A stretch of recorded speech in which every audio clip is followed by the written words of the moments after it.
Should be good to go in about 10 to 15 seconds, but I'll.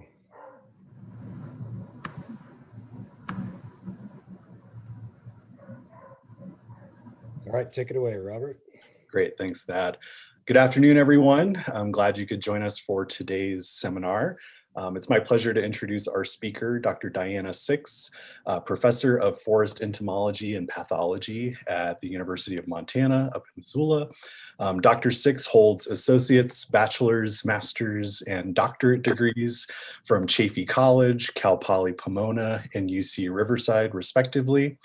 Her research program is primarily focused on bark beetle ecology and forest adaptation to climate change, contributions of which have garnered her wide recognition from numerous media outlets, as well as the 2018 E.O. Wilson Biodiversity Technology Pioneer Award, which is a mouthful for an award name. For her second seminar as part of our series, Dr. Six will touch on the latter, forest adaptation to various stressors. And thank you again for being with us today. And for those in attendance, I ask that you keep your mics, vids muted. Looks like everybody's, got the routine down now. Awesome. And feel free to open that up later during the Q&A. And I turn it over now to you, Dr. Six.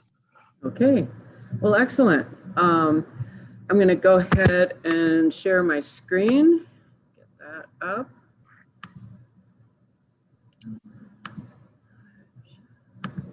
There we go. Hopefully everybody can see that okay. That's great. All right.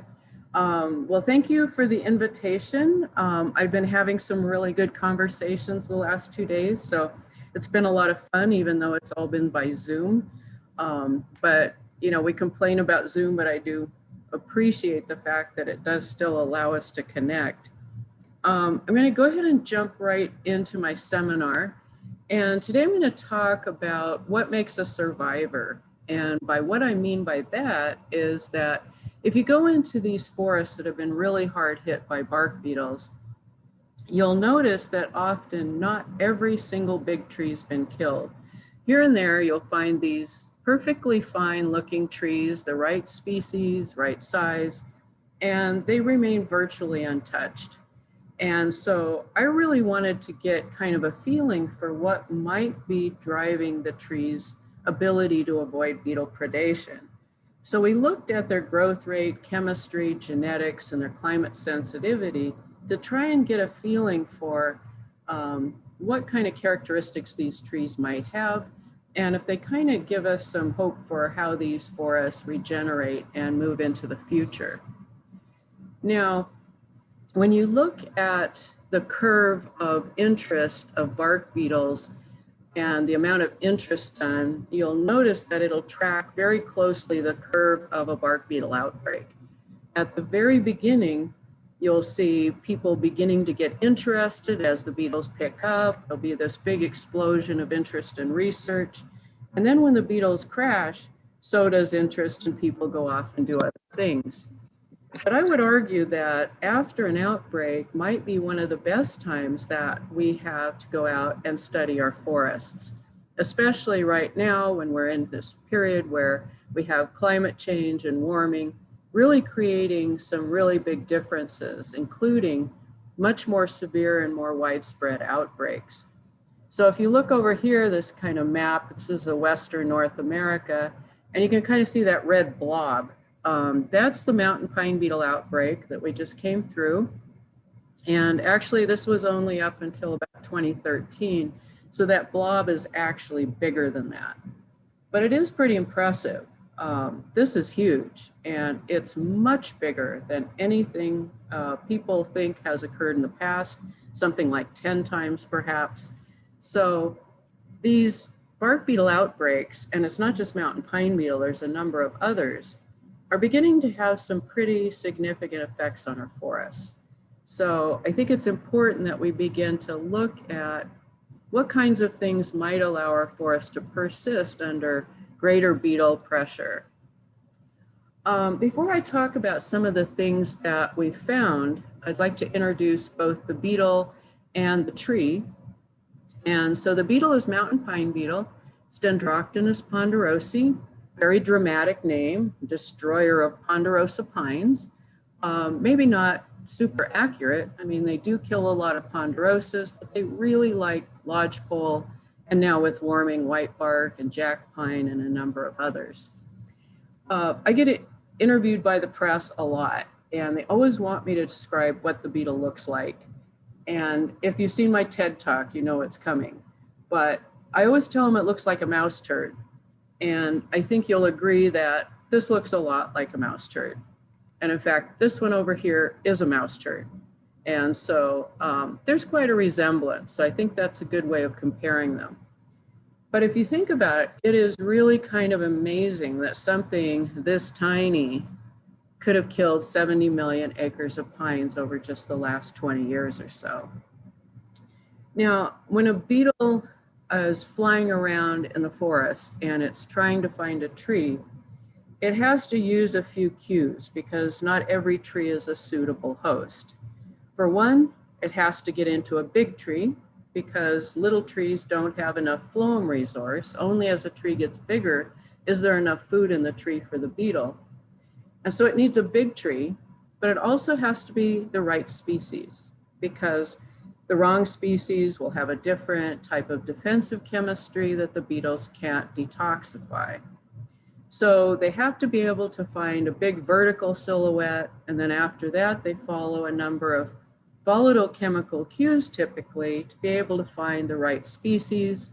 And then within that species, they have to find a tree that perhaps isn't as defensive, something that's probably the best host they can.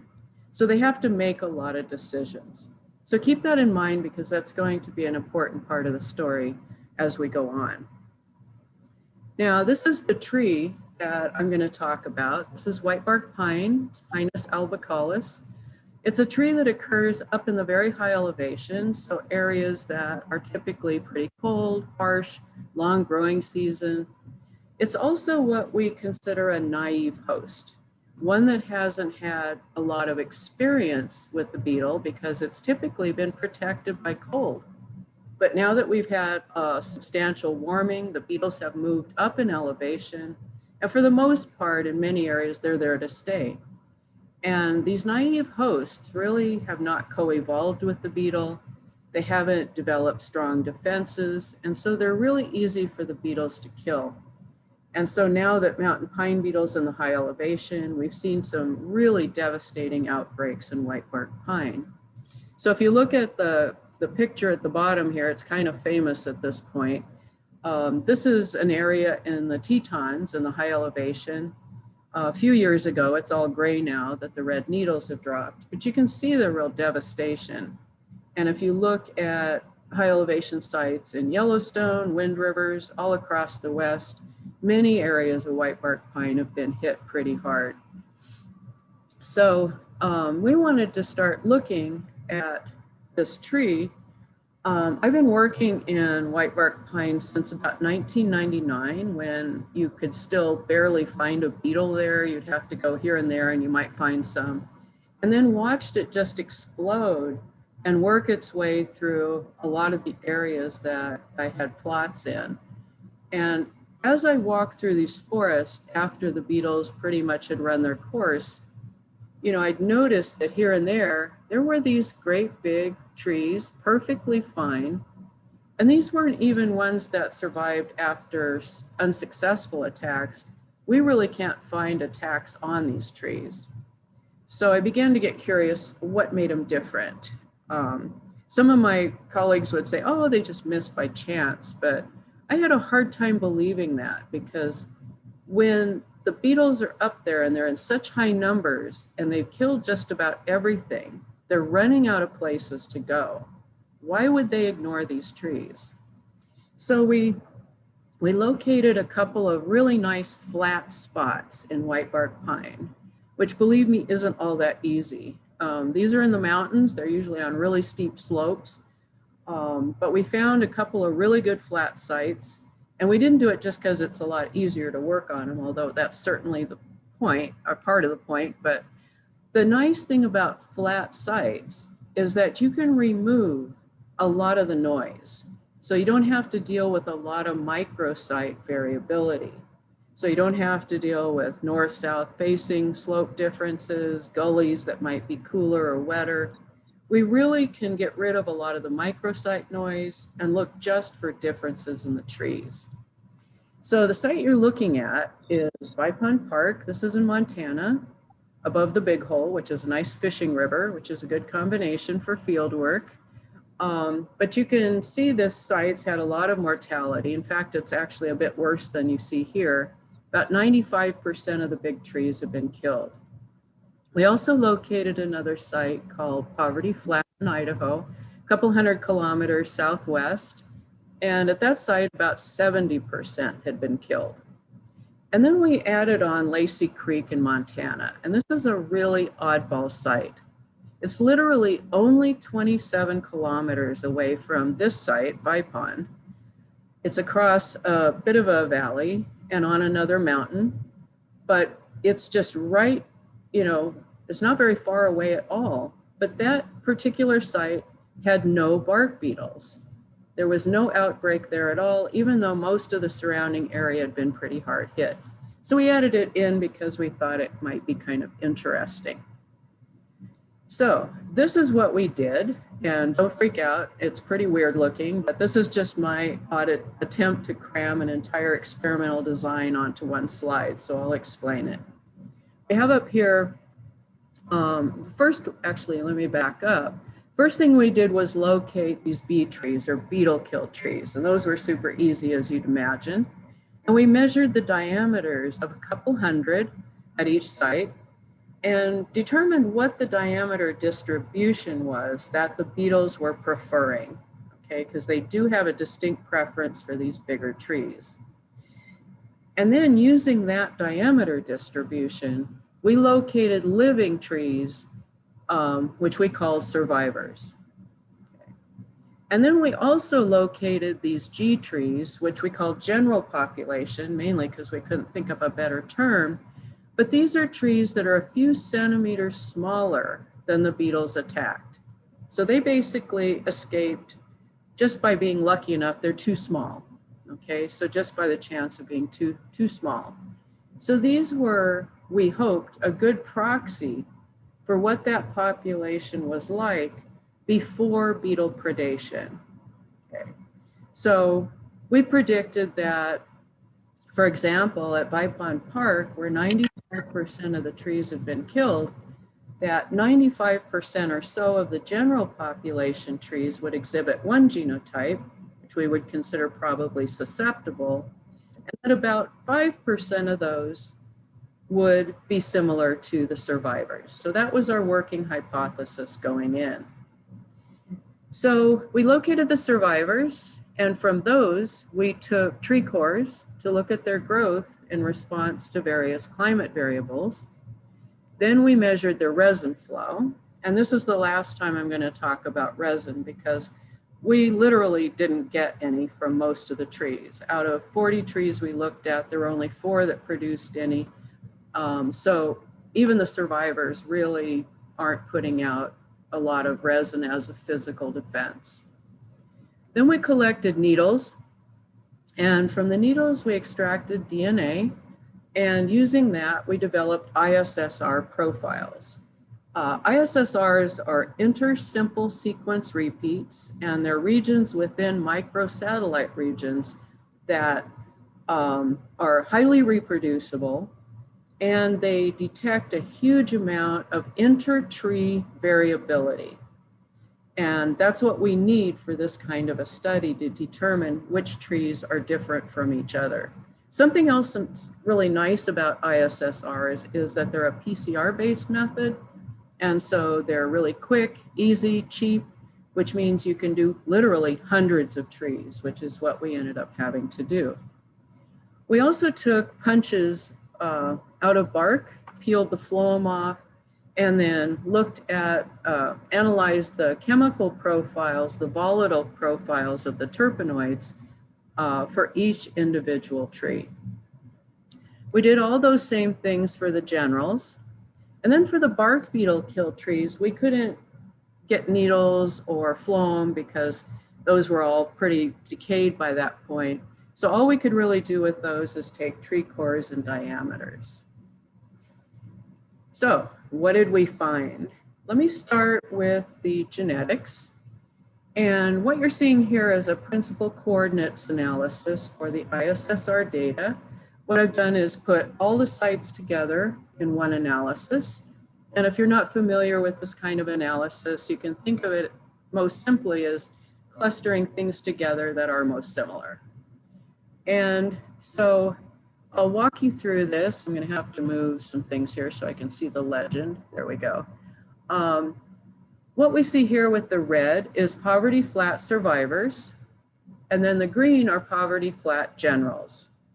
And so you can see that these survivors at the Idaho site cluster here while the generals are here. So they are really, really distinct from one another, but they overlap a little bit.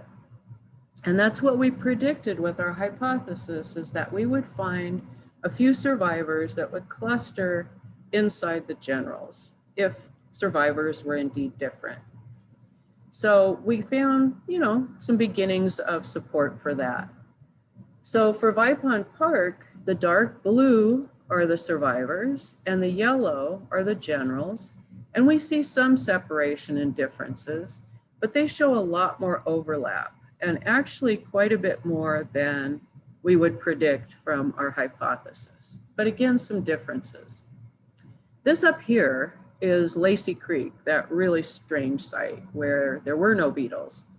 And it's interesting that it clusters completely distinct from the Vipond Park survivors, which are only, again, 27 kilometers away.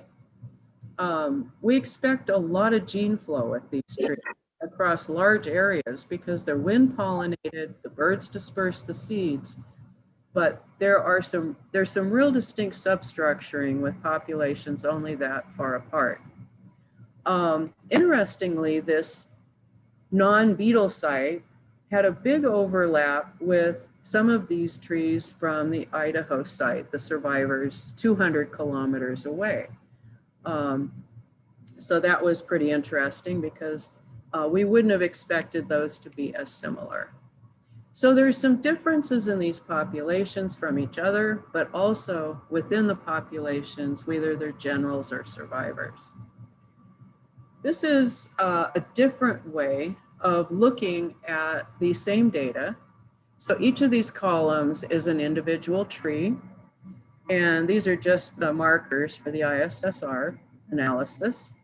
And this is hierarchical clustering analysis, which clusters trees together by their the greatest similarities and the minimum variance.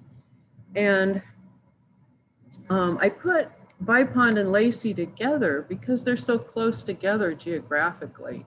I wanted to see if this also kind of teased them apart. And indeed they do, it does. This cluster over here is basically a Lacey Creek cluster. It has a couple of survivors in it and a general. Hopefully you can see these letters, those kind of differentiate them. But for the most part, these are Lacey Creek trees. So they are really distinct, even though they're so close. This little cluster over here has a couple of Lacey trees as well.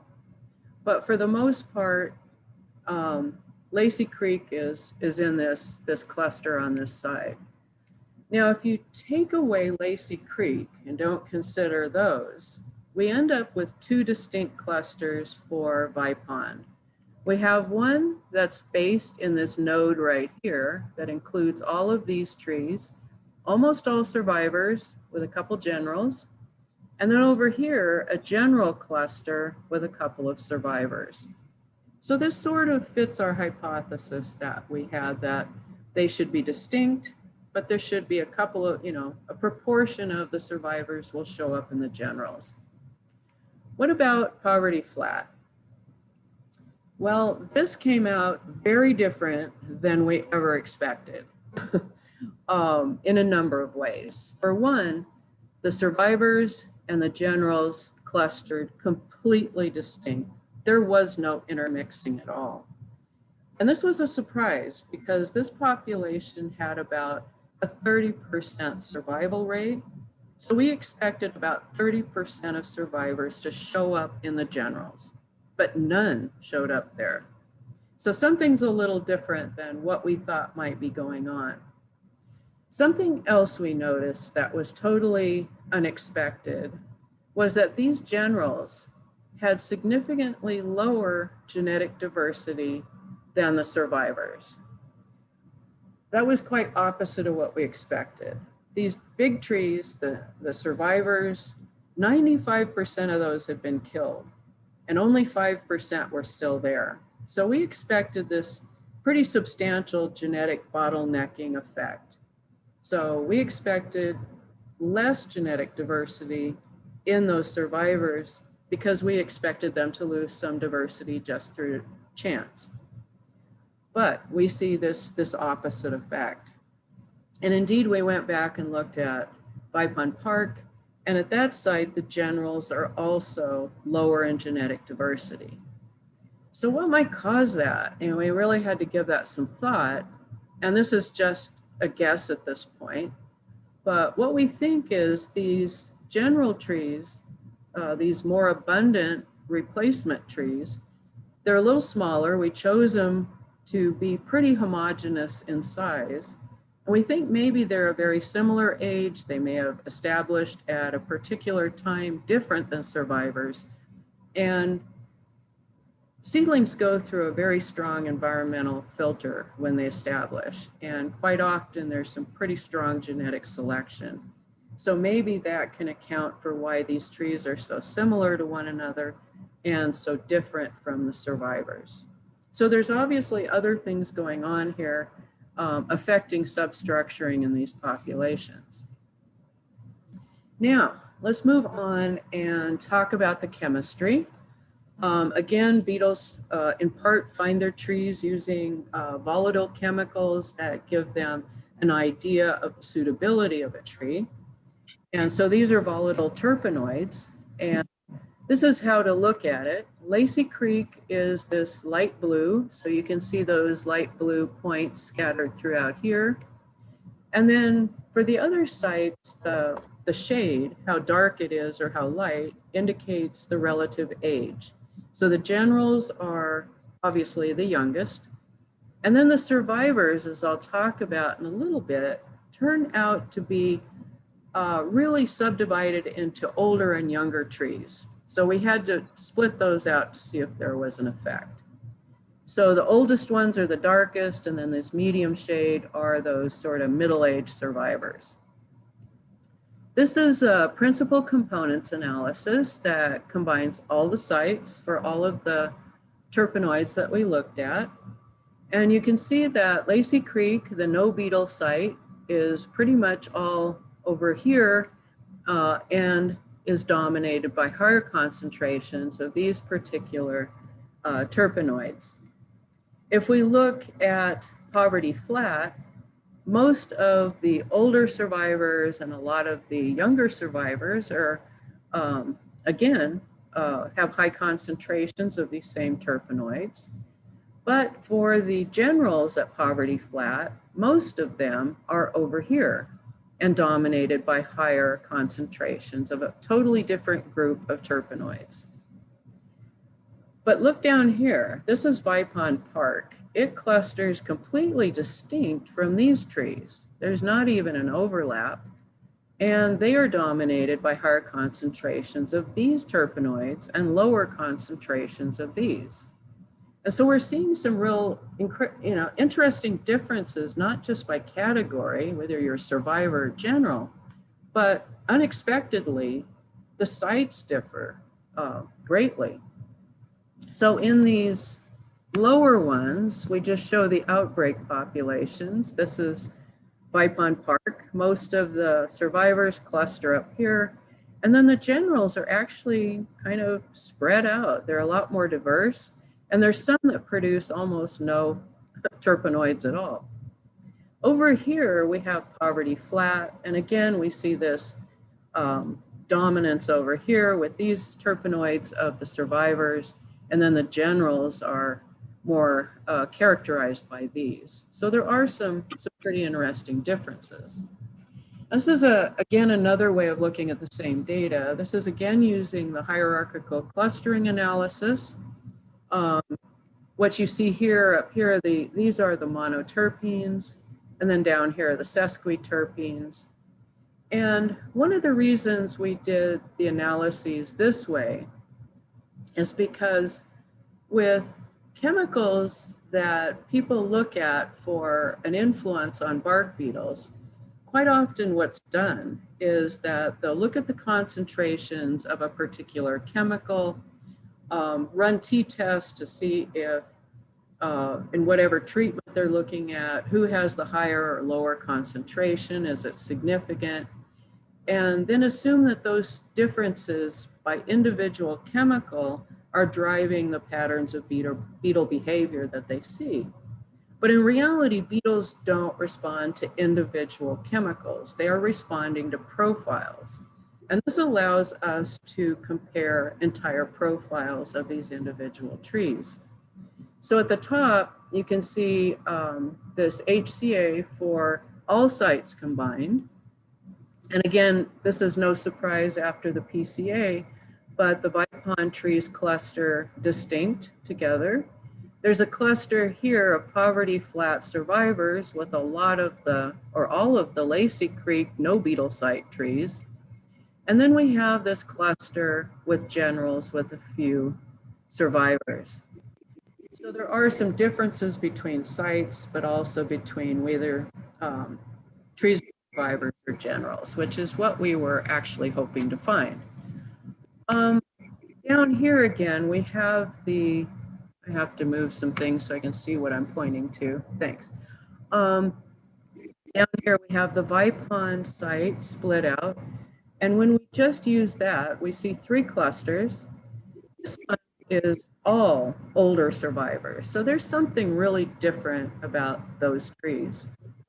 And then these 2 really don't differentiate by general or survivor. They're really pretty mixed. Over here with poverty flat, oh, I keep doing that. I'm not sure how. Over here with poverty flat, we have kind of an interesting situation. Here we have almost all survivors, either they're older or younger. And then over here is a clade that's almost all generals with about 25% survivors. Now that actually fits our hypothesis. Vipond, not so much. Okay, all right. So we also decided to look at growth rates and climate sensitivity. And I'm really have gotten addicted to taking tree cores because it's so cool. You can do this core into a tree and you just pull out this record of the tree's whole life. And so if you look here, these are not processed yet, but you can still see the rings really well. And so if you look here, you find a ring and then you can assign a year to that ring. And then you can look at what the climate was like that year and get a feeling for how that influences the growth of that tree. So for example, these rings are really fat. So this tree was super happy, you would expect through here. But then you come down here and you see how small they are. This must have been a time of some sort of hardship.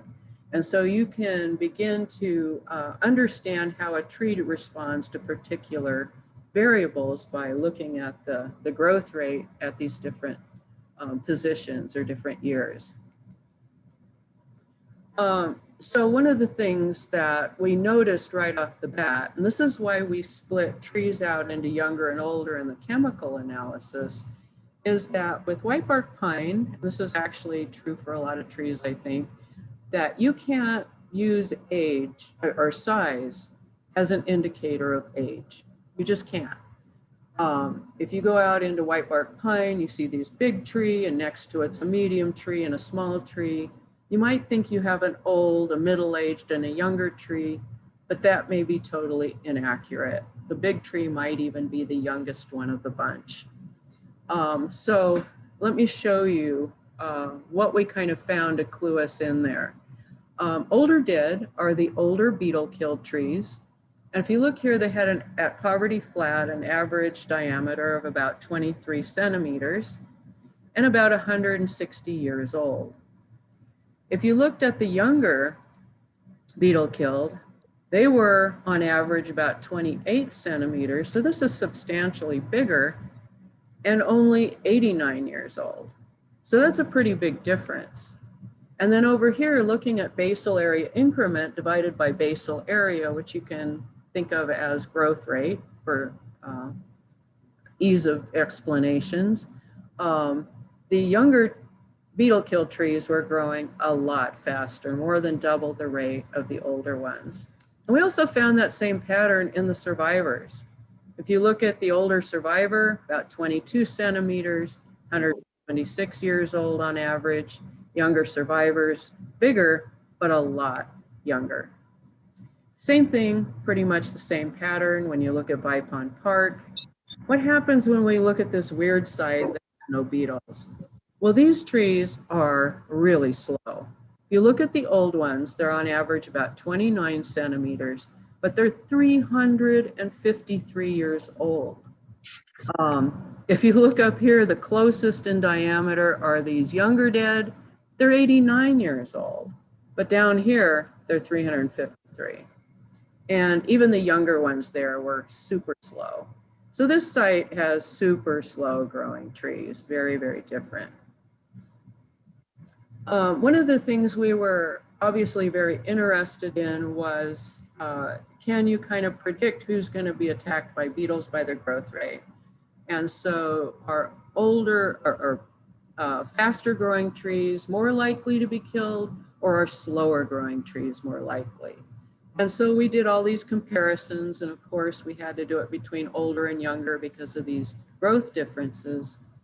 But there was very high significant difference between these trees that were beetle killed and those that survived. And every single case, the trees that the beetles were killing were the faster growing trees.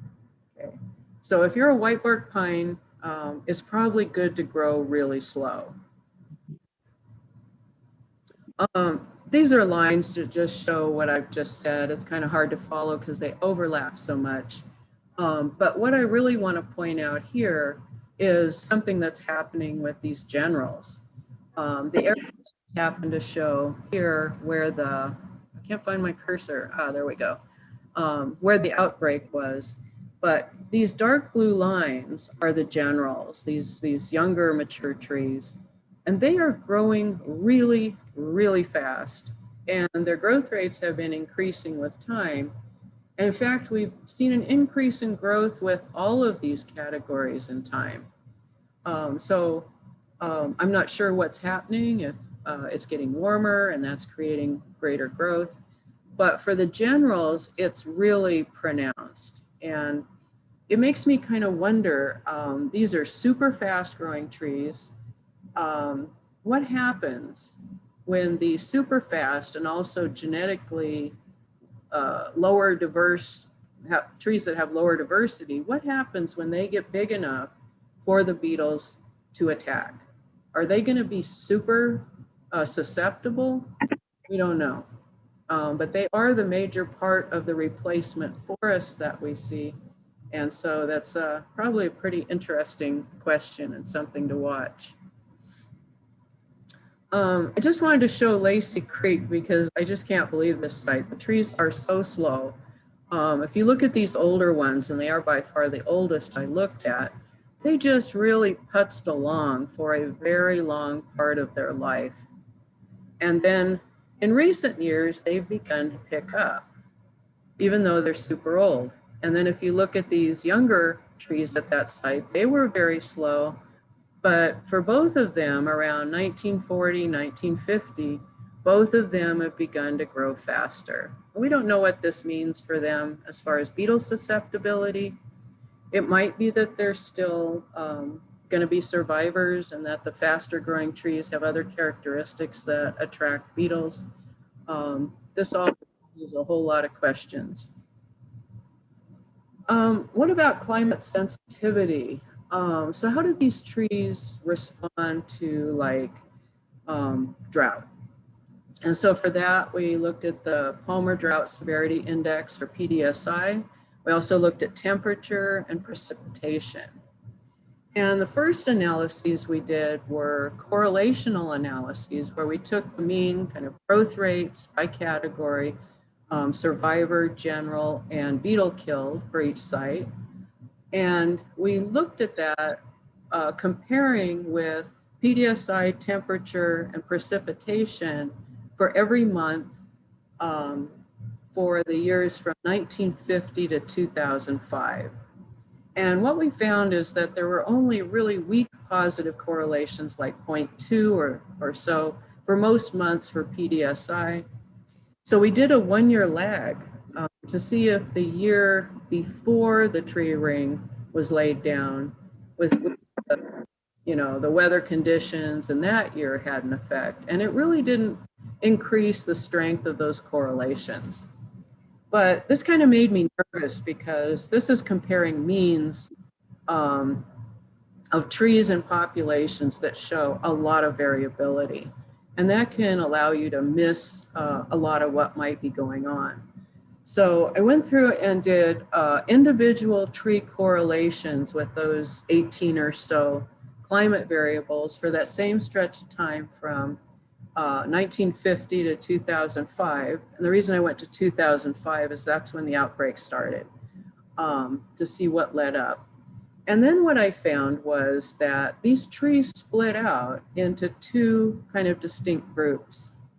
We had the first group, which had correlation coefficients of 0.2, 0.3, 0.4 or so with PDSI for 9 or more months of the year. And then there was a second group, which basically didn't actually show correlations with PDSI, except maybe a tree here and there. They seemed really just sort of non-sensitive to any kind of drought. But they showed, at least about half of them showed positive correlations to March temperatures and negative correlations to December. And that kind of makes sense that, you might grow better if you have warmer temperatures in March. We weren't sure what the negative correlations with December temperatures meant because trees aren't growing then, but we kind of suspect it has something to do with effects on snowpack. But what was interesting to me here was that we have these two groups that respond very differently. One that seems to be sensitive to drought and one that seems to kind of care less. Whatever, I can still grow really well. And they seem to split so distinctly that indicates there's probably a genetic basis.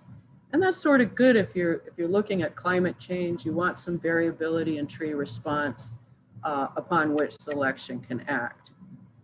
Now, one of my questions, of course, were bark beetle killed trees more likely to be in group 1 or 2? And unfortunately, that just didn't show up to be any kind of a predictor. If you looked at beetle killed trees or generals or survivors, there was a substantial proportion in each of those that fell into each of these groups. So that wasn't really a predictor that I could tell that influenced beetle choice. Okay, so I think I'm doing good on time. I wanted to leave time for questions. In conclusion, I'd like to kind of just say genetics matter. And this is something that seldom gets considered when we think about forest management, modeling, even developing studies based on trying to determine the ecology of forested ecosystems. Quite often genetics completely gets dropped out. People look at spacing, age class structure, composition, change over time in those particular variables, but genetics is seldom considered. But I think genetics is probably one of the biggest and most important things we can look at, especially if we're trying to help our forests kind of move into the future. Right now, most of our management really treats trees as if they're clones, that they're all the same, they might be bigger and smaller. And I think that's a mistake, unless of course you're managing aspen, which is why I put this picture up. And even there, people are finding out that there's mixes of clones that we need to pay attention to. But we found some pretty substantial substructuring in our populations. We found evidence of some pretty strong local adaptation, even in populations very close to each other. And those are all kind of the raw material of adaptation for populations to shift and be able to persist under different conditions. And so I think it gives us some cautions for conservation. One of the things that is really being pushed for whitebark pine, because so many trees have been killed, is to do some very massive replanting efforts. And seeing some types of adaptation that leads to more beetle resistance, drought tolerance. Massive planting programs may swamp out a lot of that. They may introduce maladaptive genes. We have to be, I think, very careful as to what we introduce into populations with planting programs. One of the other things that's being really pushed for whitebark pine is kind of range-wide thinning, reducing density so that trees will grow faster and be able to fight off bark beetles. That may not exactly be the way it works in this system. And in fact, it has been found that faster growing trees in lodgepole are also chosen by beetles. So we have to kind of revisit some of our assumptions and make sure that when we put in treatments that they're going to be able to achieve the things that we want. So that's kind of my little soapbox. We need to pay attention to genetics. Conifers are some of the most genetically diverse organisms on the planet, and yet we don't take advantage of that when it comes down to trying to look at how our forests might adapt. With that, I want to acknowledge some people that have been super helpful. Obviously, I didn't do all this by myself. It was done kind of on a shoestring, so it was really me in the field, my technician, Erica Bergland, who's amazing, and an undergraduate who has since moved on, Morgan Wilson, who is also equally amazing. Dana Perkins is someone who worked with BLM for years in Whitebark, and she spent a lot of time in the field with me and imparted a lot of incredible wisdom she's picked up over the years. And then as we got into analyzing our data, Peter Brown at the Tree Ring Lab in Fort Collins was amazing help. And then Amy Trowbridge and her postdoc, Michael Howe at UW-Madison, for help interpreting some of that chemical data that we got. And that was through Northwest Climate Science Center and BLM. And with that, I'll answer questions. And I'd like to put in a plug. Tonight at 7, there's going to be a program called Ghost Forests on Montana PBS. And it's going to chronicle my work in whitebark pine on this project and some other people's efforts to fight losses in this tree to blister rust. And it's an award-winning half-hour show, so if you have time to tune in, you can stream it live on their website. Thank you. Great, thank you, Diana. Let's give her a round of applause. And yeah, I know I'll be watching PBS tonight. For those that have questions, please feel free to turn on your videos and your mics. And I can also monitor the chat and relay any of those to Dr. Six.